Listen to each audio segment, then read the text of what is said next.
नमस्कार, प्रणाम। मैं अरुण कुमार राय, युवा समाज सेवी, चांदपुरा पंचायत।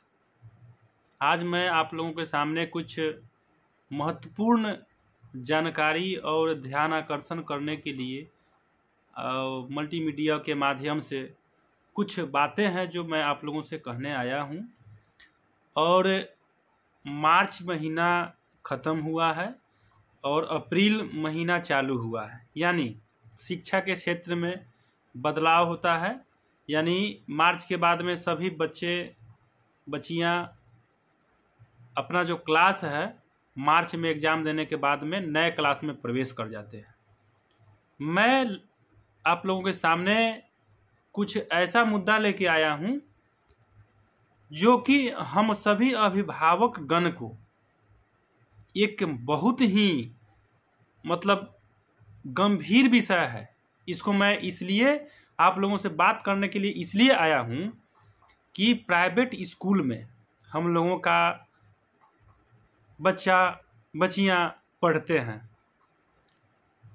तो प्रत्येक साल मार्च के बाद में बुक लाना होता है। तो प्रत्येक साल प्राइवेट स्कूल का एक रेगुलेशन बना लिया है लोग कि हर साल जो आपका सिलेबस है चेंज होता है।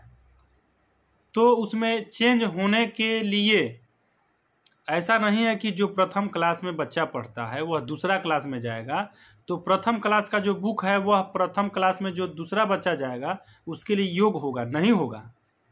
क्योंकि प्रत्येक साल सिलेबस को चेंज किया जाता है, और चेंज इसलिए किया जाता है कि प्राइवेट स्कूल संचालकों को उसमें मोटी रकम कमाई होती है। यानी 50 से 60% तक प्राइवेट स्कूल संचालक जो होते हैं उनको बचता है। और हम अभिभावकगण अगर बुक लेने के लिए जाते हैं तो हम लोगों को 1 रुपया भी उसमें से कोई माफ़ नहीं होता, यानी छूट हम लोगों को नहीं मिलता है। मेरे भी बच्चे पढ़ते हैं, आप सभी लोगों का बच्चियां अगर स्कूल में जाते हैं प्राइवेट स्कूल में, तो ये कब तक इस तरह का शोषण होगा।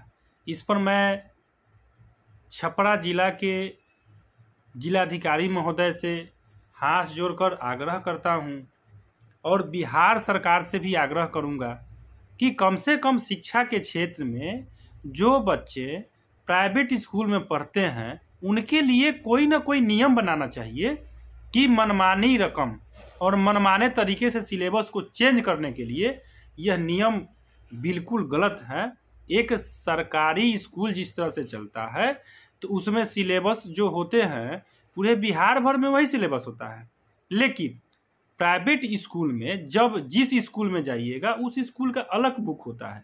तो उसका बुक होता है तो हर साल चेंजिंग, क्योंकि एक साल चेंजिंग होगा तो क्या होता है कि प्रत्येक साल चेंजिंग का मतलब समझ रहे हैं कि हर साल चेंजिंग होगा।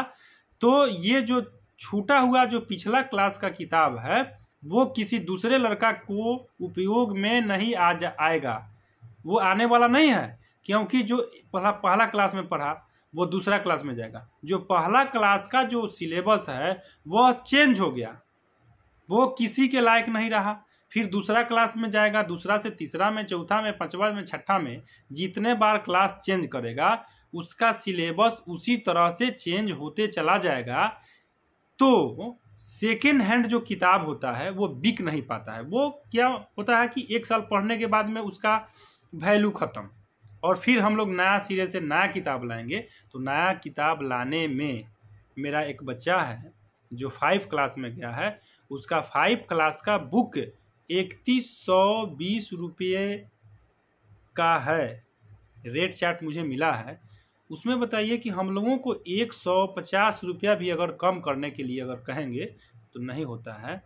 तो ये खैर इसकी बात मैं नहीं कह रहा हूँ। इतना महंगा नर्सरी का भी बुक है, नर्सरी से लेकर LKG UKG और प्रथम द्वितीय जितना भी है सब लोगों का 1000 2000 1500 2000 3000 से ऊपर ही है।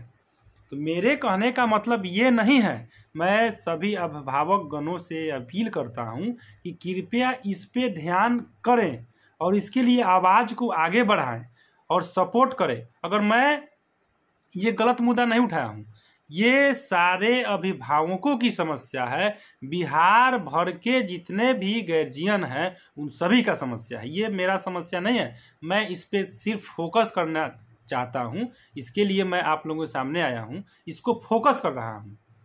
इसलिए फोकस कर रहा हूँ कि इसमें बहुत सारे अभिभावक, बहुत सारे छात्रों का कल्याण होगा। ये सरकारी स्कूल हैं, जिस तरह से सिलेबस चलता है उस तरह से एक ही सिलेबस अगर सीबीएसई चलाते हैं प्राइवेट स्कूल के संचालक लोग, तो एक ही सिलेबस को चलाया जाए। क्यों ना हमारे बिहार में या भारत में एक ही सिलेबस हो। One nation one rule, one nation one education, ये सिस्टम होना चाहिए ना। हम भारत देश में रहते हैं तो एक सिस्टम होना चाहिए। सीबीएसई का जो पैटर्न है, CBSE all in all Bharat में वन होना चाहिए, रूल जो है वन होना चाहिए। ये नहीं कि रूल अलग सिलेबस अलग, इसमें बच्चों को बहुत सारा कठिनाई होता है।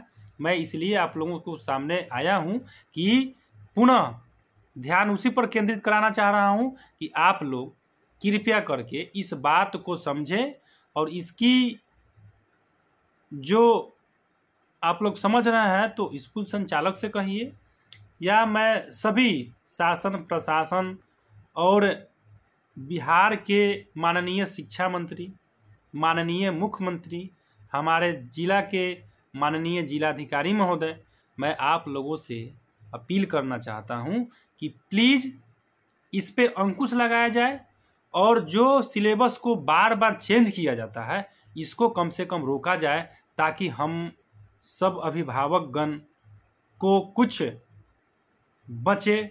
हम लोगों को सरकारी स्कूल में अच्छा पढ़ाई नहीं होने के कारण हम लोग प्राइवेट सेक्टर में एडमिशन कराते हैं और एडमिशन कराने के बाद हम लोगों को बहुत सारे चीज़ों को झेलना पड़ता है। तो इस पे ज़रूर, और मैं बारंबार आग्रह करूंगा, प्रणाम करूंगा कि हमारे जिला के जिलाधिकारी महोदय इस पे थोड़ा सा प्राइवेट स्कूल जो है उस पे अंकुश लगाया जाए और बार बार सिलेबस न चेंज हो। इसके लिए मैं अपील करना चाहता हूं कि इस पे प्लीज़, इस पे अगर फोकस हो जाएगा तो हम सभी अभिभावकगण बचेंगे, छात्रों का कल्याण होगा, अभिभावक का कल्याण होगा और बच्चे पढ़ेंगे भी। हम लोग का जेब जो कट रहा है उस पे अंकुश लग जाएगा और मनमाने तरीके से जो सिलेबस चेंज हो रहा है वो नहीं होगा। मैं इसी के साथ अपना वाणी को विराम करता हूं, और अगर वीडियो अच्छा लगे तो प्लीज़ शेयर करिएगा और कमेंट में अपना राय बताइएगा कि आप मेरा वीडियो देखें तो मैं जो बात कहा हूं यह गलत है या सही है, और कमेंट में ज़रूर बताइएगा कि यह कदम अच्छा है या गलत है। थैंक यू, धन्यवाद, प्रणाम।